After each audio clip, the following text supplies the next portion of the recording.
Ya son las 9 de la mañana con 8 minutos y a lo prometido vamos a ir con nuestro panel de inmediato para ir entrando en las distintas temáticas que hemos propuesto, que han estado además marcando este fin de semana. Vamos a ir de inmediato a saludar al director ejecutivo de la Fundación Chile 21, Daniel Grimaldi. ¿Cómo estás, Daniel? Muy buenos días, gracias por acompañarnos. Muchas gracias. Y también está con nosotros el cientista político e investigador del Instituto Libertad, Pablo Rodríguez. Lo mismo, Pablo, gracias por acompañarnos esta mañana. Hola, buenos días, gracias por la invitación. Oigan, vamos a ir, ya lo decíamos, con varios temas que han marcado el fin de semana, pero estábamos bastante atentos a lo que fueran las distintas definiciones que se iban a estar tomando en algunos partidos políticos en torno a las presidenciales. Por lo pronto, quienes finalmente ratificaron a su carta fue el Partido Demócrata Cristiano en torno al diputado Alberto Undurraga, que finalmente se transforma en este presidenciable. Estábamos también atentos al Frente Amplio respecto a las definiciones que se tomaran, sin embargo, se mantuvo la incertidumbre, se sigue ahí a la expectativa, me imagino por el tema de que todavía hay algunos que están en la expectativa de mantener la figura de Tomás Bodanovich. Va a ser importante ir viendo cómo se va definiendo aquello. Lo mismo desde el Partido Socialista, donde se está en estos momentos también llevando adelante la votación para definir al Comité Central. Comité Central que va a ser importante a la hora de ir definiendo la presidencial.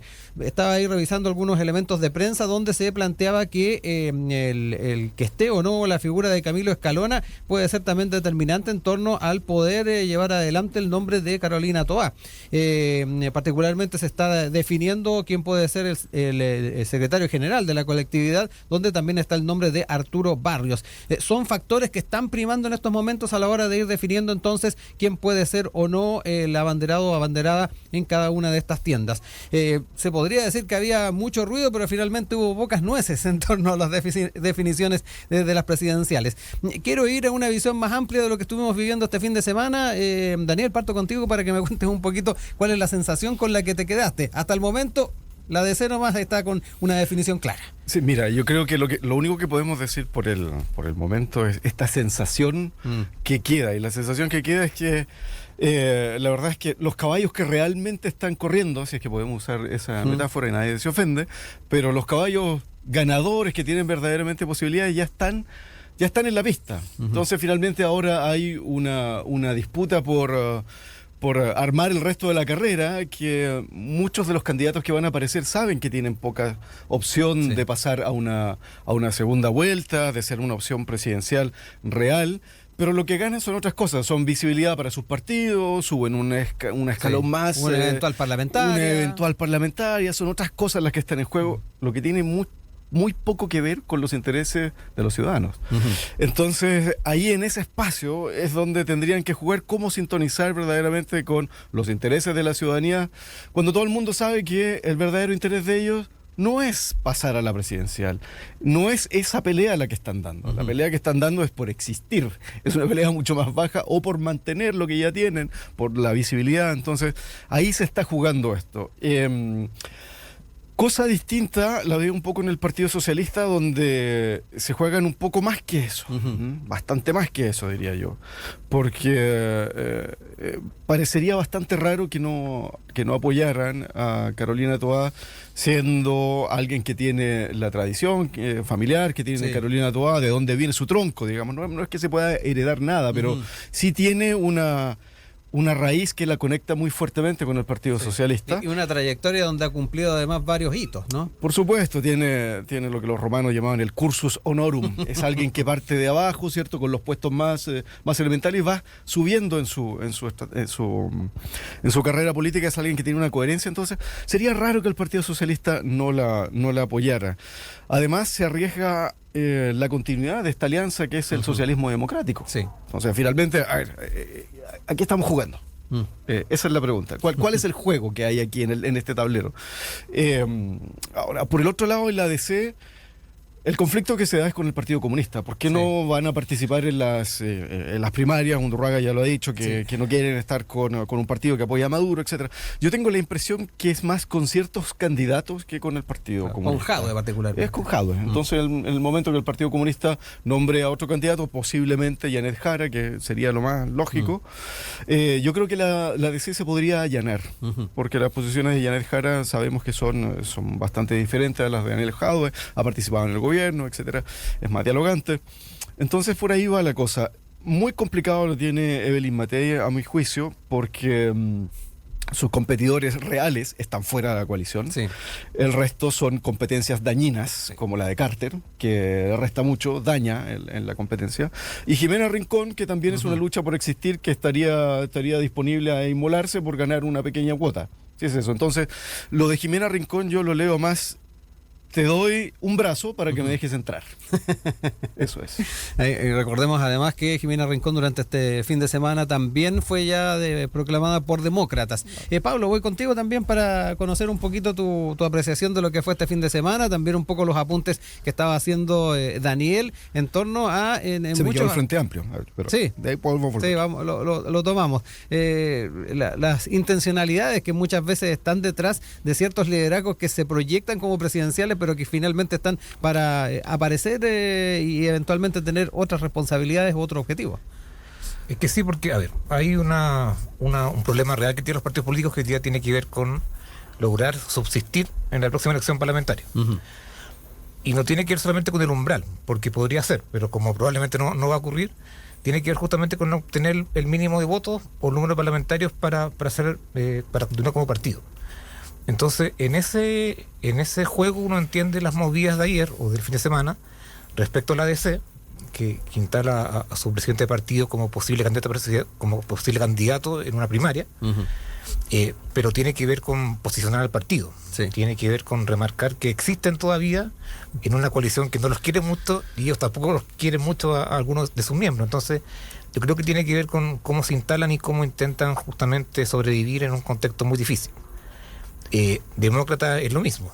O sea, Jimena Rincón tiene un desafío incluso mayor que el de la democracia cristiana, porque su partido no tiene hoy día suficiente poder electoral para justamente mantenerse como partido.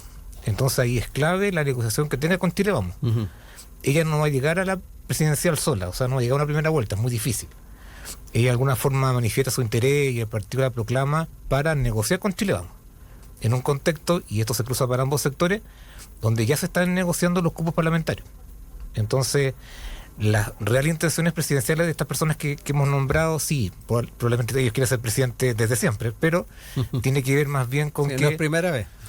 Claro, pero tiene que ver más bien con que hay un escenario presidencial que se está desarrollando, pero tiene que ver principalmente con el partido político, fortalecerlo, de alguna forma darle visibilidad, y también tiene que ver con lo que está debajo, que es la negociación parlamentaria.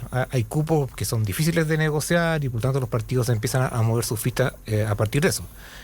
Por ejemplo, lo del PS, PPD, esa relación, yo veo también probable que en algún momento se termine decantando por todas. Pero ya también están negociando los cupos. Sí. Probablemente el PPD tendría que ceder alguna figura o alguna zona justamente para tener una respuesta favorable desde el PS. Entonces creo que eso está cruzando todas las negociaciones, pero todavía faltan definiciones importantes. Frente Amplio, por ejemplo. Llama mucho la atención que Frente Amplio no tenga una carta potente.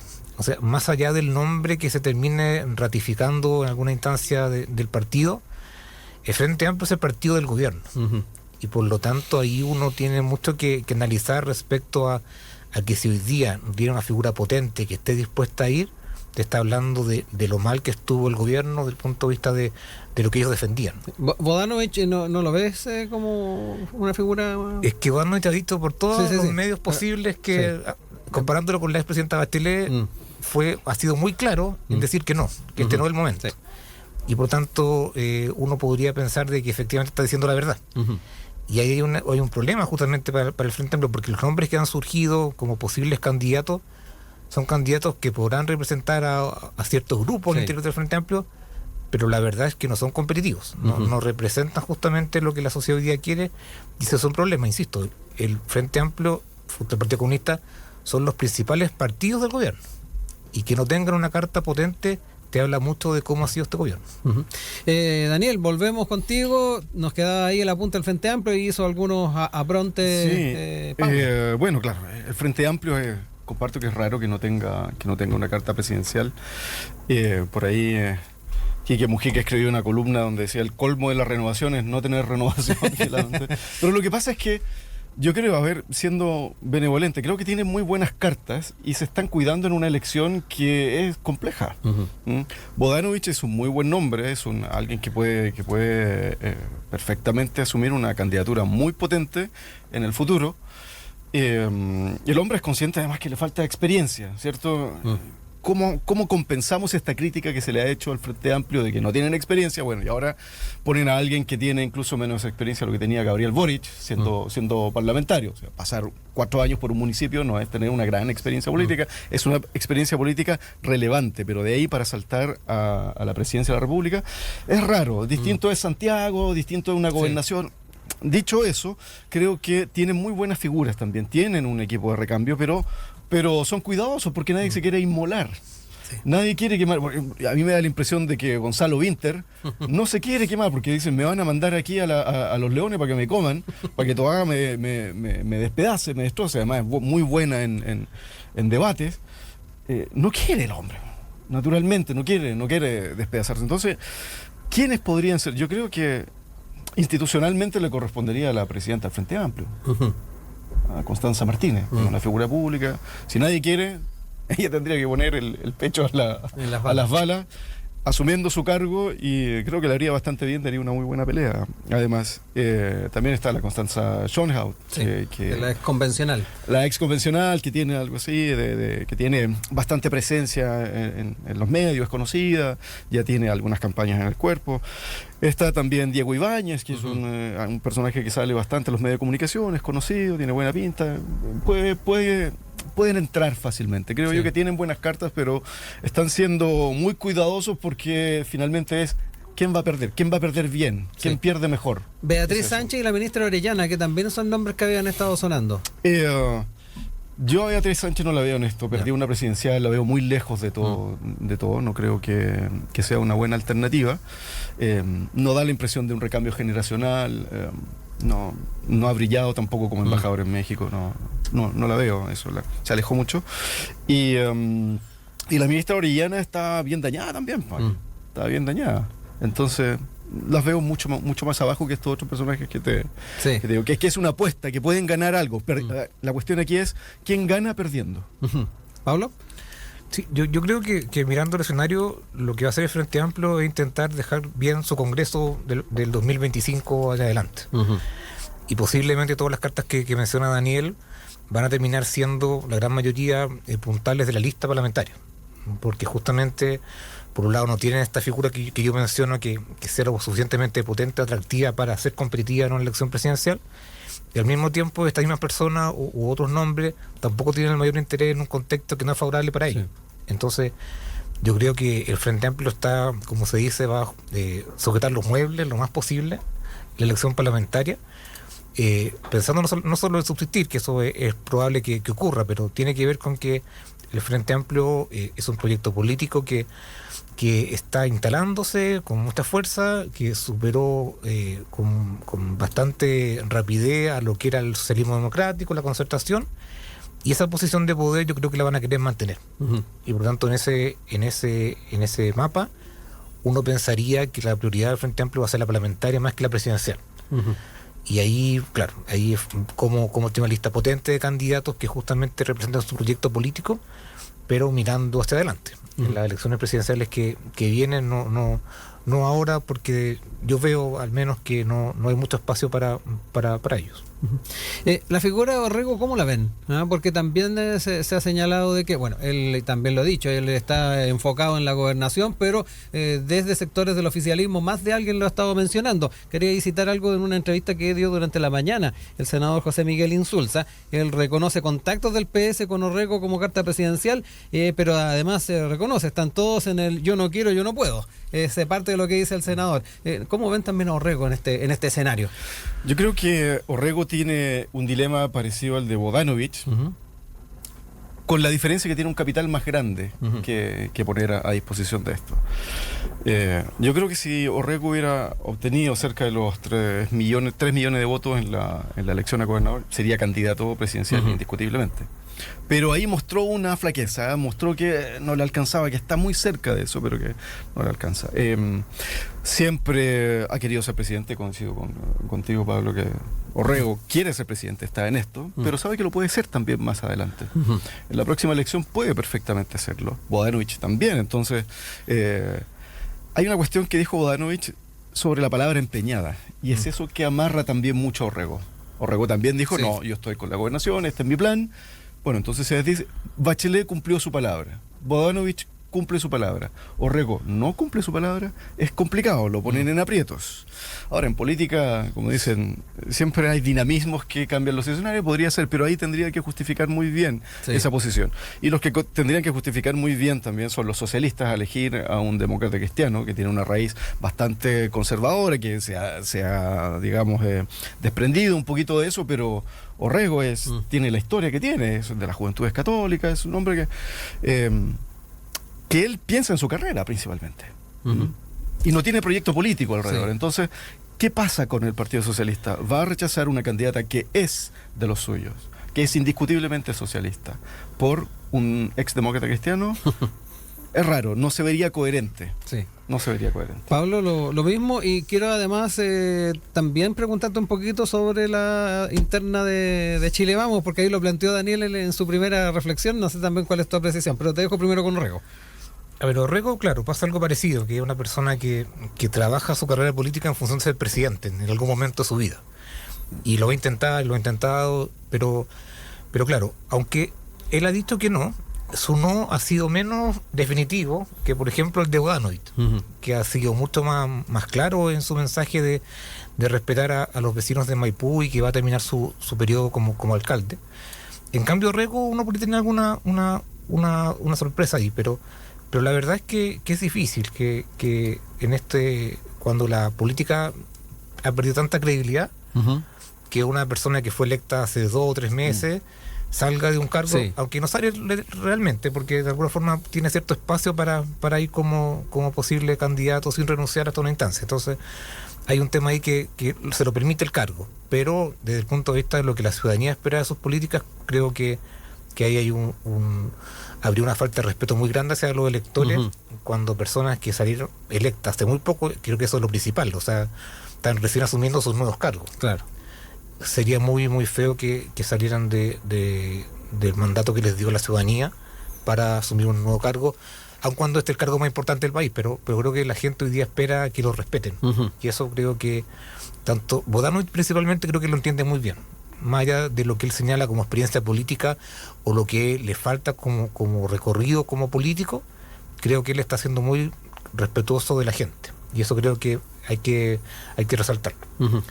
Y en la derecha en Chile Vamos, frente a sus posibles aliados, claro, hay un escenario que está bastante abierto, pero a mí me da la impresión que Kass y Kaiser no van a ver primaria, pero me hace mucho ruido de que ellos lleguen a primera vuelta. Yo creo que en alguna instancia, porque falta mucho tiempo para aquello, van a lograr un acuerdo político para que uno de los dos se baje, dependiendo de la encuesta o de otros factores. Yo veo difícil que los dos lleguen hasta la papeleta en noviembre, porque eso obviamente dificulta que alguno pase a segunda vuelta. Con ellos dos presentes, ninguno tiene posibilidades reales de superar a Evelyn Matei. Entonces creo que lo que está pasando en ese sector, especialmente en republicano y nacional libertario, es que ellos van a mostrar su fuerza en estos meses, van a tratar de explicar propuestas, mostrar eventualmente a gente con la cual van a trabajar, pero no van a llegar los dos a primera vuelta. Yo creo que ahí algo va a pasar en los meses finales para ver cuál es lo que les conviene más a cada uno de ellos.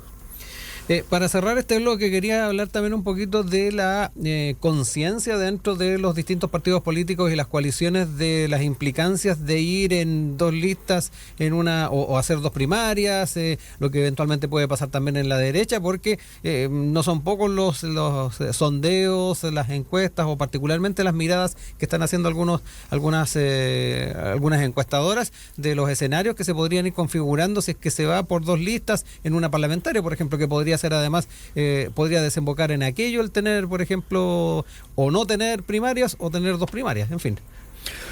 Mira, digamos que hay partidos pequeños que luchan solamente por sobrevivir y son pymes, prácticamente. Que la gente no sabe cómo se llaman, no identifican eso. Digamos que eso los voy a sacar porque siempre van a hacer el mismo juego por existir, es casi un negocio el que tienen. Pero hay otros partidos que tienen una tradición, que tienen una historia, que son reconocidos, que tienen líderes que son importantes, reconocibles, etcétera, como la Democracia Cristiana, que si van en una lista fuera, me parecería que no estarían entendiendo en la situación en que se encuentra el país y el mundo. Lo entendería solamente para poder decir, todavía existimos, pero sería... A ver, los aliados de la democracia cristiana, desde la transición a la democracia hasta el día de hoy, están en el socialismo democrático. La democracia cristiana hoy es un partido muy pequeño. Tiene que estar con sus principales aliados. Se ha reconfigurado el escenario y tienen que aceptar que la política está ahí ahora. Sí. Y hay espacio para los cristianos en esta gran coalición. Hay cristianos que también son comunistas, no lo podemos olvidar. Hay una gran tradición cristianos comunistas. Entonces, ¿por qué tendrían que estar intrínsecamente enemistados con ese sector o imposibilitados de una alianza? Yo no lo veo así. Entonces, me costaría entender que la DC no quisiera integrar esta gran coalición y me da la impresión de que es más bien una estratagema para poder negociar algún cupo para entrar bien, lo que es entendible. Si no lo hacen, creo que se avanzan rápidamente hacia el fin de la democracia cristiana. ¿Y en la derecha? Y en la derecha creo que hay una reconfiguración muy importante y creo que la verdadera pelea, disputa ideológica en esta elección va a ser con con Kaiser. Kaiser creo que es lo nuevo. Kast ya ha perdido antes, es un candidato de la derecha radical perdedor y aparece Kaiser con ideas más radicales todavía, con una puesta en escena mucho más interesante. Digamos que si es que tomamos el ejemplo de Milei, que culpaba a la casta política, todo, Kast es casta. Ha vivido toda su vida de la política, pertenece a su grupo, está muy ligado al empresariado, es la casta. En cambio, Kaiser está más lejano a esa idea, mucho más cercano a, digamos, a esta derecha radical que puede conectarse con estos nuevos electores. Creo que es mucho más interesante como fenómeno político, para efectos del análisis, lo que está sucediendo con Kaiser, que parece mucho más conectado con Trump, Milei, Vox, que parece es un candidato más de eso. Entonces creo yo que la elección puede ir avanzando hacia eso y yo no consideraría descabellado que el que pase a segunda vuelta sea Kaiser. Pablo, para cerrar el bloque. De las listas parlamentarias, primero, a los dos sectores, la izquierda, socialismo democrático, protagonista Frente Amplio, les conviene mucho más ir unidos a una elección. Una lista los conjunta. costos pueden ser grandes. Exactamente. A todos les conviene porque mejoran su posición significativamente, pero la verdad es que es muy difícil que lleguen a listas únicas en ambos sectores. En Chile Vamos, republicano, social cristiano, nacional libertario, queda como claro que no van a poder llegar a un acuerdo político. Y en lo que pasa en el oficialismo, más la DC, más otros posibles partidos de izquierda, tampoco van a llegar a acuerdos porque también hay diferencias políticas, especialmente la traba que pone la DC respecto al Partido Comunista, pero también, y esto no es menor, es que no caben todos en una misma lista.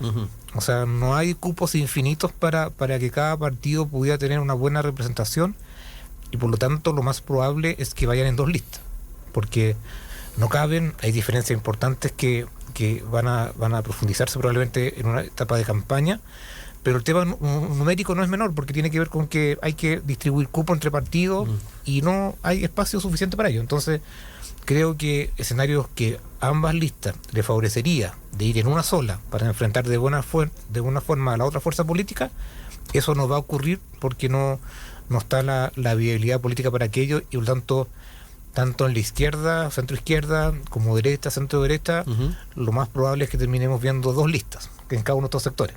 Y por lo tanto ese es un escenario mucho más realista de lo que pudiera ocurrir en las próximas semanas con las negociaciones. Ya son las 9 de la mañana con 37 minutos. Estamos de regreso con ustedes en nuestro panel de Enlace USACH. Hoy día junto a Pablo Rodríguez, cientista político, investigador del Instituto Libertad, y con Daniel Grimaldi, director ejecutivo de la Fundación Chile 21. Vamos a cambiar de tema para entrar a lo que ha sido toda la polémica en torno a los chats de WhatsApp entre la diputada Carol Cariola y la exalcaldesa de Santiago, Iracy Hasler, y no solamente las apreciaciones que han habido al respecto, sino que además las consecuencias que han tenido esta polémica particularmente. Quiero comenzar hablando un poco de lo que han sido los planteamientos hechos por el presidente Gabriel Boric en torno a este tema. Recordemos que tuvo una entrevista el día de ayer en televisión, y dentro de los planteamientos que se hicieron, el presidente calificó de irresponsables a quienes filtraron conversaciones de la diputada y lo compara con chats de Hermosilla. Ya lo decíamos, tildó de irresponsables lo que tiene que ver con la filtración de los chats. Quienes filtraron esto han sido tremendamente irresponsables, pero tal como lo fueron también con el caso de Hermosilla, en las situaciones que no tenían nada que ver con lo que se estaba investigando. Esa es parte de lo que dijo en esta entrevista con Chilevisión Noticias. Recalcó que en estos casos se debe tener una sola línea independiente de a quien favorezca. En esto hoy aplica lo mismo que para estas filtraciones que vimos hace un tiempo del señor Luis Hermosilla, como esta filtración también inaceptable entre 2 personas que tienen confianza y que se les filtra una conversación que no debió haberse filtrado. Es parte de los apuntes que hizo el presidente. También consultado sobre la investigación que se lleva adelante por las filtraciones en casos de interés público, respondió que no entrará en conflicto con la Fiscalía. Por otro lado, el presidente aseguró que no siente afectación personal por las críticas de Hasler y Cariola dentro de lo que fueron esas conversaciones, particularmente alusivas a su figura. Entiendo perfectamente que entre 2 personas de confianza que no creen en una conversación privada se va a filtrar a todo Chile, pueden tener opiniones duras en un momento determinado. En este caso, hace 2 años y medio respecto de mí y una situación en específico. Eso ha estado acompañando las posiciones que ha planteado el presidente en esta entrevista, como les decía, pero se fueron desarrollando varios acontecimientos durante la jornada del día de ayer, y en particular lo que se llevó a la atención fue la renuncia de la diputada Carol Cariola a la presidencia de la Cámara en medio de lo que es esta polémica y la indagatoria por un presunto tráfico de influencias. Dentro de lo planteado por la diputada, en un comunicado dijo que se ha montado toda una operación mediática y política para desprestigiar y desacreditar su imagen pública, reproduciendo información falsa, generando sospechas y vínculos donde a todas luces no hay delito. Todo ello he tenido que enfrentarlo en un momento de alta vulnerabilidad, como cualquier mujer que recién ha parido, con limitaciones evidentes para defenderme de los ataques. He decidido adelantar algunos días mi renuncia como presidenta de la Cámara, una tarea que ha constituido un gran honor para mí y en la que puse mi mayor y mejor esfuerzo. Parte de lo que también dio cuenta en este comunicado la diputada Carol Cariola. Entremos en este tema. Parto contigo ahora, Pablo, para ir analizando no solamente los apuntes hechos por el presidente en torno a este tema, la filtración de estas conversaciones, sino que además lo que también ha estado sucediendo en las últimas horas y que tuvo como elemento fundamental la renuncia a la presidencia de la Cámara de Cariola.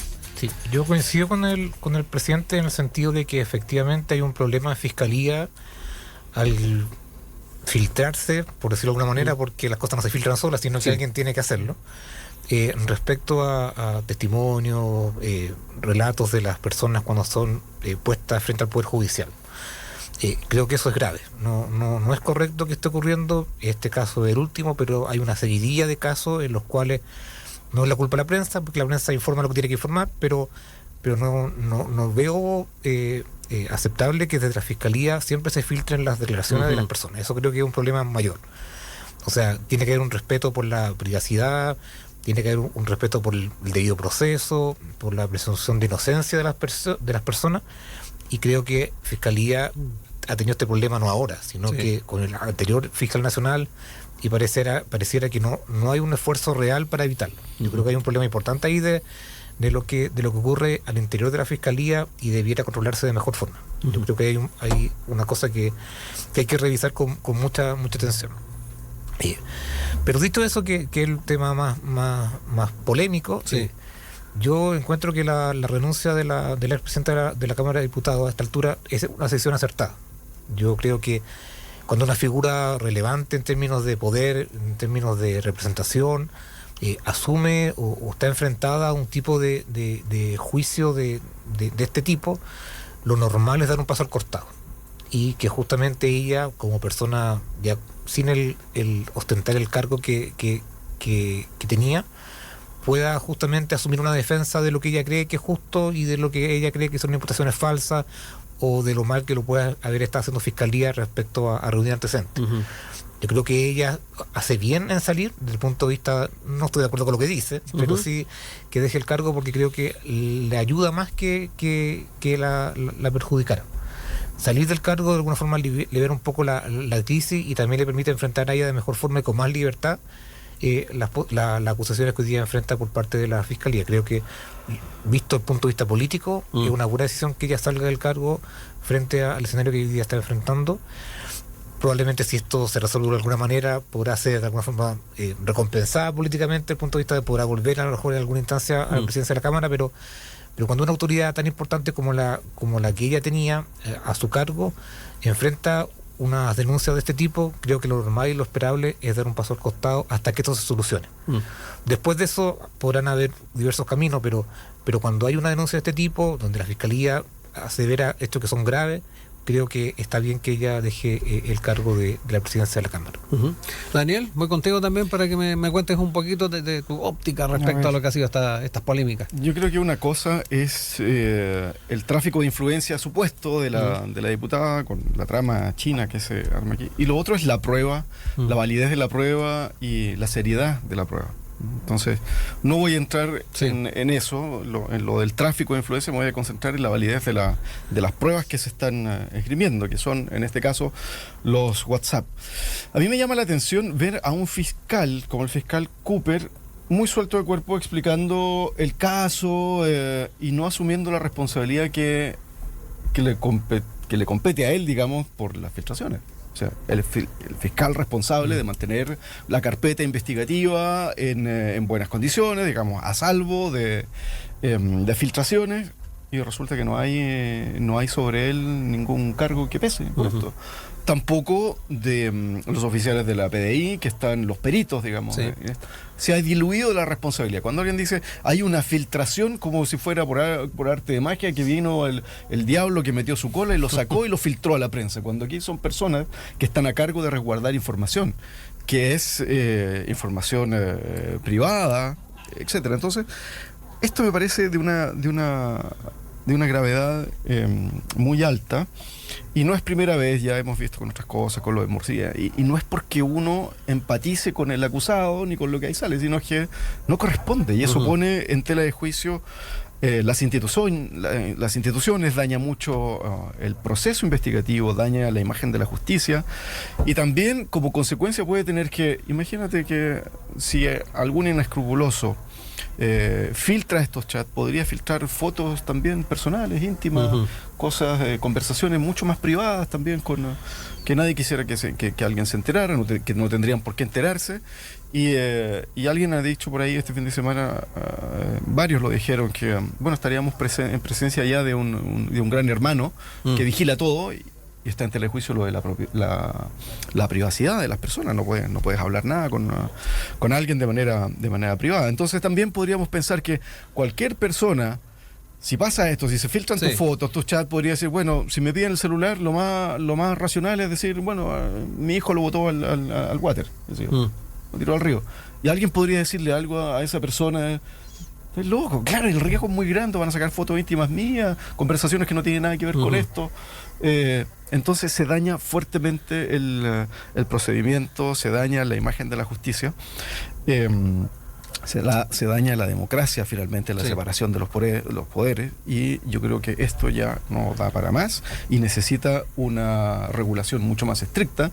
No puede ser que los fiscales no sean culpables de esto, que no haya sanción alguna, ni para la PDI ni para la Fiscalía. Ahora, los reglamentos dicen que sí, que hay sanciones para las filtraciones, pero cuando tú identificas a quien lo filtró. O sea, si, Claro. si el fiscal aparece entregándole a la prensa o declarando, obvio, pero no lo va a hacer. Entonces el problema es que en este circuito donde circulan estas pruebas hay muchas personas que tocan estas pruebas, que las manipulan. ¿Y quién resguarda eso? Ujú. Allí hay un espacio vacío. Y por otro lado, también esto es culpa de que anteriormente muchos procesos judiciales por el tráfico de influencias, por presiones de grupos poderosos, no han logrado ir por el curso adecuado en la justicia. Entonces, todos dicen por ahí, bueno, cuando la PDI ve que la cosa, que están protegiendo al acusado, ahí lo filtran. Entonces, eso nos habla también de que la justicia no está funcionando bien. Sí. Pablo, entremos en esos factores en torno a las dificultades o lo delicado de este tipo de filtraciones y las implicancias, además, tal como lo señalaba Daniel, que puede tener para la privacidad de las personas, para la libertad de las personas y obviamente el tema de cómo cuidamos la democracia, porque ya vemos que esto eventualmente puede tener algún tipo de efecto. Sí. Yo voy a tocar el tema Hermosilla, no que quiera defenderlo, pero hay también que revisar lo que ocurrió ahí. O sea, cuando un WhatsApp es revisado completamente y es traspasado a miles de páginas que existían y que todavía existen, en la cual no solamente Fiscalía investigaba los delitos que se le asumían que había hecho, sino que además posibles delitos que no sabían. Eso desde el punto de vista judicial y del proceso también es grave. Y hay cierta, yo no soy abogado, pero sí hay cierta discusión respecto a cuáles son los límites justamente por los cuales los fiscales pueden acceder a información, y también le pasó al fiscal Cooper respecto a qué información podía sacar del teléfono. Esa discusión es muy interesante, porque uno en un teléfono WhatsApp, como decía Daniel, puede tener fotos, puede tener conversaciones, puede tener cosas que uno no quiere que sepa y que alguien las va a leer. O sea, no es un programa de inteligencia artificial que solamente lee, sino que alguien lo va a guardar, alguien va a tener esa información. Y eso, en el caso de Carol Cariola y sus conversaciones con Iracema Haldir también. O sea, lo que hemos conocido desde el punto de vista de estas filtraciones tiene un sentido político, polémico, pero desde el punto de vista de lo judicial, eso era otra cosa, distinto. Y eso creo que hay que revisarlo. No es posible que la vida de una persona quede totalmente expuesta para que un fiscal, alguien de la PDI o eventualmente alguien de Carabineros te revise completamente el teléfono y empiece a decir lo que es interesante o no para la opinión pública. Y que además no solamente te investiguen por un caso en particular, sino que tu teléfono quede expuesto a que busquen todos los posibles delitos que tú hayas cometido, sin las debidas autorizaciones fiscales o del Poder Judicial en este caso respectivo. Entonces, creo que ese tema no se le da mucha importancia, porque Hermosilla obviamente parece muy culpable en las cosas que hizo, entonces es muy entretenido ver su WhatsApp y ver qué es lo que decía de la gente. Pero eso también le puede tocar a otras personas en el futuro. Y esas limitaciones debían existir porque el respeto de la vida privada creo que es fundamental para la gente. Y por lo tanto que uno no se pueda sentir vulnerado, que prestando una declaración judicial, por un lado se vaya a filtrar, pero también que tu teléfono pueda ser totalmente revisado y examinado prácticamente para ver qué es lo interesante o lo entretenido que le puede servir a un medio. Entonces, creo que esto tiene obviamente un camino judicial, que es lo que el fiscal tendrá que comprobar respecto a sus acusaciones, pero desde el punto de vista de lo que significa la privacidad, la información, el manejo de información, cómo ciertas instituciones pueden intervenir en tu teléfono, es una discusión que hay que darla, creo que con más calma, para evitar este tipo de situaciones que nos aportan mucho a los procesos. O sea, lo que salió de las palabras de Iracema y de Iracema Haldir y Carol Cariola respecto al presidente no tiene ningún desenlace judicial. Y por lo tanto eso nunca debe haber existido. Entonces hay un tema que hay que revisar, creo, con bastante profundidad. Sí, el tema del interés de la causa para efectivamente dar cuenta o entregar este tipo de información. Daniel, te dejo la palabra para ir cerrando además el panel. Bueno, yo creo que el punto es qué hacemos ahora con esto. Entonces, yo esperaría que hubiese por parte de la Fiscalía, hay un proyecto de hace tiempo de regular esto. Valencia también sabe que es un problema serio, pero para que nuestras instituciones no se sigan dañando, creo que es importante hacer un gesto que la política diga hoy, mira, va a haber un reglamento más estricto, más preciso a esto, que asegure que la gente pueda entregar su celular, porque alguien puede decir, sabes que soy inocente, toma, revísalo, y uno lo va a pensar. Oye, pero ¿qué van a hacer con mi información privada? No te lo doy, no te lo paso. Entonces eso se llama obstrucción a la justicia, pero justificada puede ser. Entonces yo no sé, no tengo la garantía que van a respetar mi vida. Además, te pueden extorsionar. O sea, la cuestión es que, un abogado filtró ciertas cosas que tenían que ver con la causa, pero nadie más seguro que esto no termine en manos del crimen organizado y que me puedan extorsionar después, porque si no van a publicar información delicada mía. Entonces es demasiado serio lo que está pasando, pone en riesgo la credibilidad de las instituciones, futuras investigaciones, y yo esperaría que hubiese ya un proyecto de ley que le ponga atajo a esto. Sí. Temas que van a estar sobre la mesa y que hemos estado conversando el día de hoy junto a nuestros panelistas, Pablo Rodríguez, Daniel Grimaldi. Gracias por comenzar la semana con nosotros y nos estamos reencontrando a futuro con nuevos temas. Muchísimas gracias, que tengan buena semana. Igualmente. Chao, chao.